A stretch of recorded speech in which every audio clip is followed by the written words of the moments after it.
जाजपुर जिला धर्मशाला ब्लॉक सम्मुख में गर्जिला बीजेडी लोक प्रतिनिधि माने धर्मशाला ब्लॉक रे असुरक्षित एवं बीडीओ को गुंडाराज विरोध में धर्मशाला बीजेडी पक्षर ब्लॉक सम्मुख में गणधारणा दी जाइए। किछि दिन तले विभिन्न पंचायतर समस्या को नहीं निर्वाचित लोक प्रतिनिधि माने धर्मशाला बीडीओ पाखक जाइतिबा बेले लोक प्रतिनिधि मानकु ब्लॉक रे दुर्व्यवहार सहित माड़ मरा जाइतिबा लोक प्रतिनिधि माने जिलापाल एवं आरक्षी अधीक्षक निकट में अभियोग करथिले। ब्लॉक रे लोक प्रतिनिधि माने असुरक्षित हो पड़ता बेले धर्मशाला बीडीओ गुंडाराज नहीं धर्मशाला ब्लॉक सम्मुख में धर्मशाला बीजेडी पक्षर गणधारणा दी जाइए। धर्मशालार पूर्वतन विधायक प्रणव बलवंतराय नेतृत्व में यह गणधारणा चांदवाली विधायक ब्यामकेश राय, बांकी विधायक देवीरंजन त्रिपाठी, बिंजारपुर विधायिका प्रमिला मल्लिक, बरी विधायक विश्वरंजन मल्लिक, जाजपुर विधायिका सुजाता साहू जोगदे ब्लॉक प्रशासन मनमुखी कार्य को विरोध करने सहित बीडीओ विरोध में दृढ़ कार्यानुष्ठान दाबी करिसेंती। धर्मशाला विजु जनता दलर समस्त नेता एवं कर्मी माने एही गणधारणा जोग देथिले।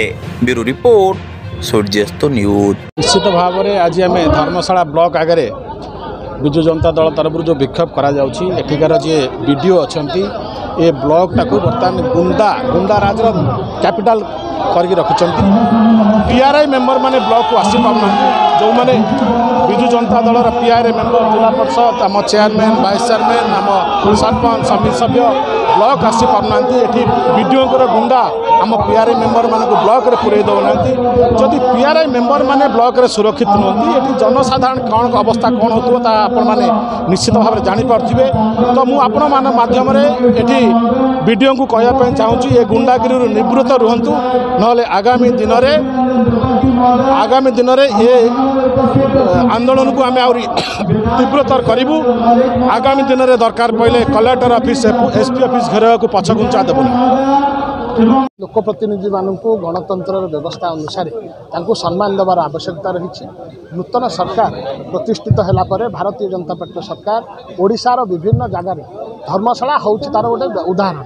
धर्मशालार परिचय थिला विकास प्रयोगशाला किंतु जो भली भाव गणतांत्रिक प्रक्रिया को कुठारघात करी बीडीओ लोक प्रतिनिधि मानक जनप्रतिनिधि मानक जो भली भाव सहित व्यवहार कर सहित जो भली भाव अमानुषिक व्यवहार कर विरुद्ध में विजु जनता दलर आज तीव्र प्रतिक्रिया प्रकाश पाई। आगामी दिन में जदि जो माने प्रशासनिक अधिकारी माने रहिले जदि खांत न रुहति समग्र ओडिशा रे विजु जनता दल गोटे दुर्बार आंदोलन कर। विशेषकर धर्मशाला रे ये गोटे दुखदायक घटना जे जड़े सरकारी अधिकारी और बीडीओ जी ब्लॉक मुख्य से ब्लॉक कैंपस भितर पंचायत समितिर प्रतिनिधि जिला परिषद सरपंच और पीएस मेंबर मानू जो अभियोग आसी माड मारिबा दुर्व्यवहार करने गुंडा लगे असामाजिक गुंडा मानक लगे दुर्व्यवहार करवा ये गोटे दुखदायक घटना।